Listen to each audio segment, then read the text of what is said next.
Bonjour à toutes et à tous. Donc oui, en fait, on s'est dit avec le CAUE qu'on voulait vous faire cette petite présentation en fait, pour vous donner des données un peu factuelles sur la rénovation et pourquoi ça devenait l'enjeu d'aujourd'hui, de demain et des prochaines décennies. Donc en fait, on a choisi de vous partager ces données-là. Il y en a beaucoup qui viennent de Parcours ABC. Donc c'est un site internet qu'a créé Novabuild en partenariat avec les DRO, les dirigeants responsables de l'Ouest. Et donc n'hésitez pas à aller sur ce site. En fait, ça vous donne un peu l'impact carbone de vos choix dans tous vos projets de construction et de rénovation. Donc faire avec l'existant, c'est un enjeu majeur en fait des prochaines décennies, donc pour des enjeux sociaux, avec la nécessité d'adapter le bâtiment pour prendre soin des occupants, d'améliorer le confort et le bien-être, optimiser les espaces, et aussi améliorer par exemple la qualité de l'air. Et puis on a vu aussi par exemple cet hiver avec l'augmentation du coût de l'énergie, on a vu qu'il y a beaucoup de personnes aussi qui sont en précarité énergétique. Et ça montre notre dépendance notamment donc à l'énergie et aux énergies fossiles. Et puis, d'après le GIEC, donc on sait que les vagues de chaleur vont augmenter en fréquence, en durée et en intensité. Donc il est nécessaire de pouvoir adapter tout l'existant face à l'enjeu du réchauffement climatique. Et puis, donc pour cela, on a aussi l'État a mis en place la stratégie nationale bas carbone, avec pour objectif d'atteindre la neutralité carbone en 2050, pour limiter notre impact sur le climat.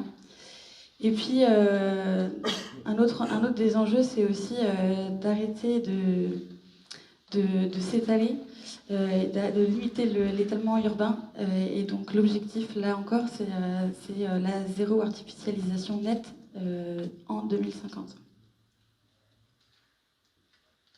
Alors, quelques chiffres. Donc, en France, le secteur du bâtiment, ça représente 45% de nos consommations énergétiques. Et à lui seul, c'est un quart de nos émissions de carbone. Et donc, pour atteindre la neutralité carbone en 2050, on va devoir diviser par 4 nos émissions de carbone. Donc actuellement, aujourd'hui, un Français, il émet en moyenne 9 tonnes de carbone. Et pour atteindre cette neutralité carbone, on doit diminuer nos émissions à 2 tonnes de carbone par an. Et on voit sur le petit schéma en haut à droite, en fait, le secteur du bâtiment représente un quart des émissions de carbone. Et l'objectif 2050, c'est d'émettre encore moins d'émissions de carbone dans le secteur du bâtiment, parce que c'est un des secteurs où il y a le plus de leviers mobilisables pour réduire nos émissions. Donc on doit faire encore plus d'efforts de notre côté. Alors si on regarde un petit peu plus en détail, donc quels sont les plus gros potentiels de réduction de nos émissions carbone dans le secteur du bâtiment? Donc on voit que principalement ça va être tout ce qui va être lié à la rénovation. Donc les rénovations des logements et la rénovation du tertiaire. On a aussi les potentiels de réduction des émissions de carbone via les nouvelles réglementations dans le neuf, par exemple avec la mise en place de la RE 2020. Et puis tout secteur confondu, c'est aussi un assez gros bloc. Et là, il s'agit en fait d'agir sur la mobilité, notamment domicile-travail, et de choisir des mobilités moins carbonées. Donc là, on regarde un peu plus précisément par rapport au logement. Donc à l'échelle de tous les secteurs, ça représente 14% des gains carbone. Et pour réduire nos émissions, le principal levier aux 3 quarts, ça va être, aux 2 tiers, ça va être d'abord la réduction des consommations d'énergie et le choix d'énergie moins carbonée. En deuxième position, après, on a aussi choisir des matériaux bas carbone, mais on voit que l'impact est quand même un petit peu plus faible que la massification de la rénovation énergétique. Et ensuite, on a aussi d'autres leviers, comme par exemple la réduction de l'impact des gaz fluorés et solvants. Donc ça, c'est tout ce qui va être fluide frigorigène, le réemploi et puis la réduction des déchets. Donc on peut se poser aussi un peu la question de quel est l'état du parc existant actuellement. Donc sur ce graphique, c'est pas l'ensemble des logements, c'est précisément la répartition des étiquettes de DVE, mais pour les résidences principales. Et on se rend compte que à peu près 75% là, des logements sont avec des étiquettes qui vont de D à G. Et sur le territoire national, en fait, on a observé on a recensé 4,8 millions de passoires thermiques. Donc passoires thermiques, c'est tout ce qui correspond à des étiquettes F et G. Et on estime que 65 à 80% des logements existants construits avant 2000 devront bénéficier d'une rénovation énergétique performante d'ici 2050. Et donc pour cela, aujourd'hui, je crois qu'on est à peu près à 250 000 rénovations par an. On va passer à 300 000 et l'objectif de l'État, c'est vraiment de massifier la rénovation et de passer à 700 000 logements par an réhabilités entre 2030 et 2050. Si on regarde encore un petit peu plus dans le détail, comment sont réparties ces consommations d'énergie dans le résidentiel. Donc on voit que les 2/3 sont liés au chauffage. Si on ajoute à ça la production d'eau chaude sanitaire, ça représente les 3/4 des consommations énergétiques. Et on l'oublie aussi un peu souvent, mais tout ce qui va être énergie spécifique, c'est aussi non négligeable et c'est aussi en augmentation. Et l'énergie spécifique, concrètement, c'est tout ce qu'on va brancher à une prise, tous nos équipements ménagers, les ordinateurs, etc. Et aussi, par exemple, l'éclairage.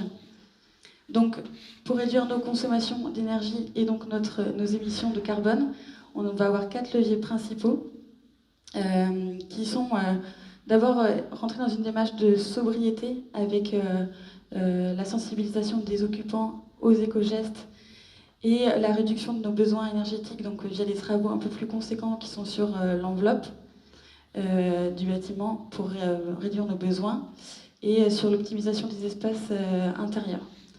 Voilà. Et ensuite, une fois qu'on a réduit nos besoins, là on va réfléchir à changer les équipements pour choisir des équipements plus performants et moins carbonés. Et enfin, s'intéresser aussi à l'optimisation de leur fonctionnement et puis leur maintenance. Voilà, pour consommer moins. Une question qui revient souvent, c'est est-ce qu'il faut démolir pour reconstruire plus performant, finalement? Donc sur ce graphique, ce qu'on voit, c'est qu'un bâtiment qui a été rénové, d'accord, il va peut-être consommer, il va être un peu moins performant, il va consommer un petit peu plus, mais si on prend à l'échelle de son cycle de vie de 50 ans, par rapport à une construction neuve, on est en fait au même niveau d'émissions de carbone. Et quand on aura rénové, on aura forcément déjà un gain carbone qui est très conséquent par rapport à l'existant. Voilà. Rénover, c'est aussi prendre soin des territoires, préserver nos ressources. Actuellement, le secteur de la construction neuf, c'est des milliers de tonnes de matériaux qui sont utilisés chaque année, dont notamment aussi une grande quantité de sable, par exemple pour le béton. Et on sait que ce n'est pas non plus une ressource qui va être infinie. Et donc, par exemple, pour le Sud, ça c'est une petite étude de l'ADEME qui montre que dans un projet de rénovation, on utilise environ 40 à 80 fois moins de masse de matériaux. Voilà.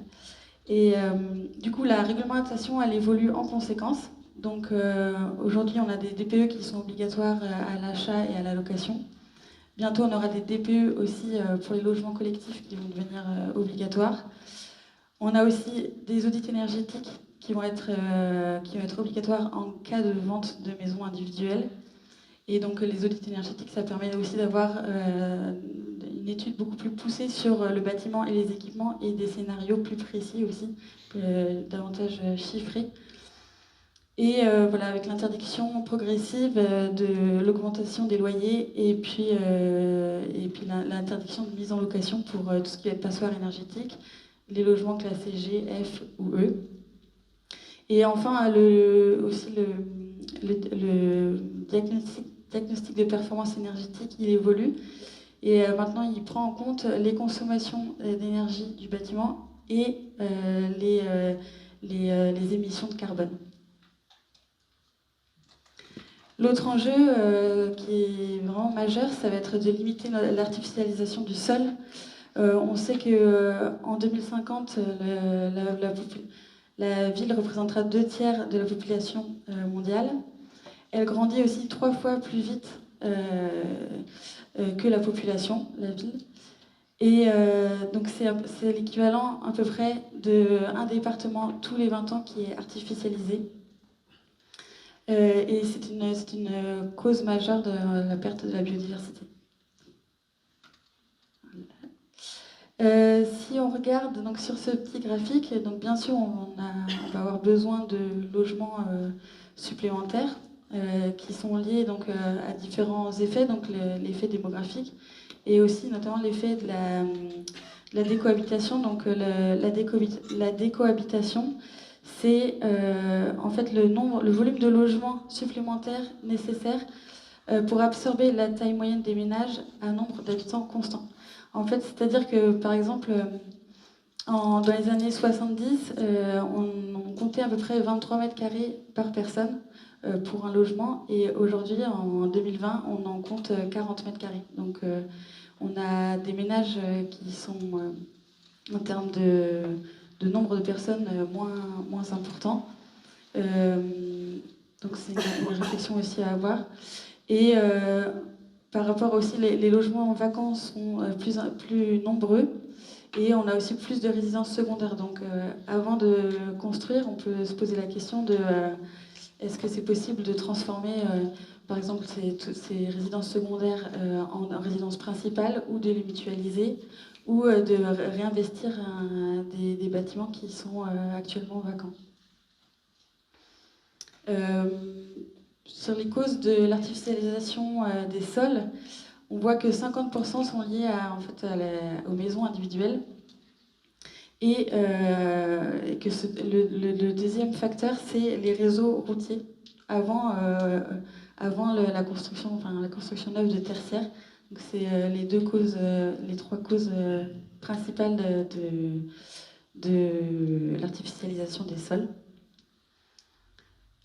Si on regarde, donc là c'est à l'échelle de Nantes Métropole, on voit la première carte, c'est les sols occupés. La deuxième carte, c'est les îlots de chaleur urbains. Donc tout ce qu'on voit en rouge là sur la deuxième carte, ça représente environ 7 degrés de plus en moyenne que les températures. Donc ce qui est vraiment non négligeable. Et on voit en fait sur la dernière carte, c'est une carte des zones d'activité de Nantes Métropole. Et donc en fait on voit que les deux sont vraiment liés. Et pourquoi? Parce que c'est des espaces où en fait on ne circule qu'en voiture, tout est imperméabilisé. Et du coup la chaleur est stockée dans ces revêtements. Et c'est impossible après de rafraîchir la nuit à ces espaces-là. Donc il y a un vrai enjeu aussi sur la renaturation des sols, la désimperméabilisation, pour réduire les îlots de chaleur, pour rafraîchir. C'est aussi en rénovation, on peut aussi choisir la renaturation comme moyen donc, de rafraîchir et de créer des masques aussi végétaux, des masques solaires pour se protéger. Et voilà, en fait, je voulais parler de la renaturation parce que quand on pense rénovation, on pense d'abord le bâtiment, mais il y a aussi tout le site qui est autour et qu'il faut prendre en compte. Voilà. Donc la rénovation, c'est aussi le moyen de revaloriser, comme on l'a vu dans les présentations tout à l'heure, tout le parc existant, d'adapter à de nouveaux usages. Et ici, par exemple, c'est un projet de Urban Makers où ils ont prolongé les logements vers l'extérieur par des balcons. Ils ont aussi choisi de créer des jardins extérieurs. Donc ça permet de rendre ces bâtiments-là plus attractifs et au final de leur redonner une seconde vie. Voilà. Et puis enfin, on en a parlé plusieurs fois pendant les questions. La surélévation, je pense que c'est vraiment quelque chose sur lequel il faut se questionner à chaque fois qu'on a un projet. parce que ça participe aussi à la densification de la ville, aux besoins de logements à créer. Et on estime qu'environ 10% du parc existant peut être surélevé. Tu avais une question? Et puis aussi, c'est un moyen en fait, de valoriser le foncier aérien. Ça peut être un moyen, en tout cas, pour rénover la ville et trouver des solutions de financement, justement, qui peuvent parfois être compliquées à avoir. Voilà, donc là, c'était 2 projets en fait, de bailleurs sociaux. Il y a beaucoup de bailleurs sociaux qui s'intéressent à cette question de la surélévation. Et voilà, pour trouver un équilibre économique dans leur projet. Je m'approchais parce que je savais que tu arrivais vers la fin. Ouais. Merci beaucoup Margot, si vous voulez bien l'applaudir.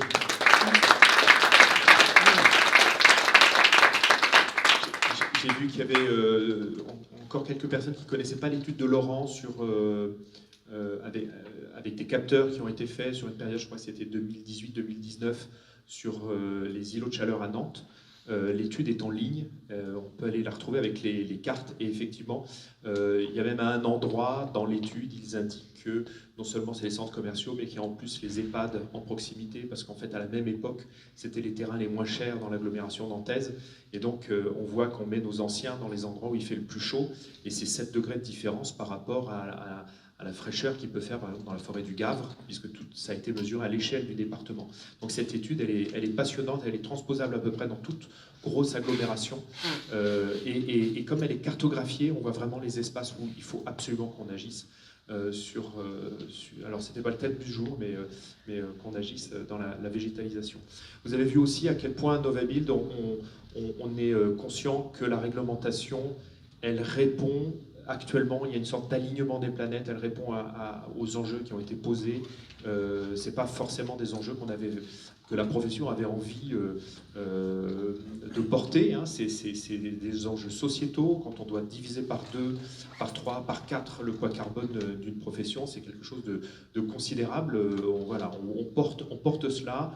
Et donc, il y a des réglementations qui viennent engager ça. Et donc, on a cette réglementation sur le 9. Et j'ai envie de vous inviter à l'anniversaire. On va fêter l'anniversaire avec l'Adrial des Pays de la Loire, fêter l'anniversaire de la Héros 2020. Donc sur le 9, aujourd'hui on était sur l'ancien. Donc si vous voulez souffler la bougie avec nous, donc le premier anniversaire de la Héros 2020, nous allons le fêter tous ensemble le 25 mai. Et si vous voulez être avec nous, je crois que ça se passera au bâtiment B. Et en fait, l'idée c'est de faire un retour d'expérience et puis essayer de voir aussi la faisabilité, parce que la Héros 2020, ce sont des seuils, c'est une aventure qui démarre avec des seuils qui vont devenir de plus en plus sympathiques avec le temps, enfin c'est une façon de parler, de plus en plus complexe à mettre en œuvre, et j'ai même, on va essayer de travailler sur le sujet on le sait tous, le seuil de 2028 est atteignable, mais difficilement atteignable financièrement, et les 2 seuils de 2032 n'est pas atteignable, même techniquement. C'est intéressant de savoir qu'on a moins de 10 ans pour arriver à répondre techniquement à une solution à laquelle on ne sait pas répondre aujourd'hui. Et donc c'est ce qui justifie aussi l'existence de structures comme Novabuild pour accompagner toute une profession à avancer ensemble. Merci beaucoup à toutes et à tous de votre attention, et donc au 25 mai pour l'anniversaire de la Héros 2020. À bientôt.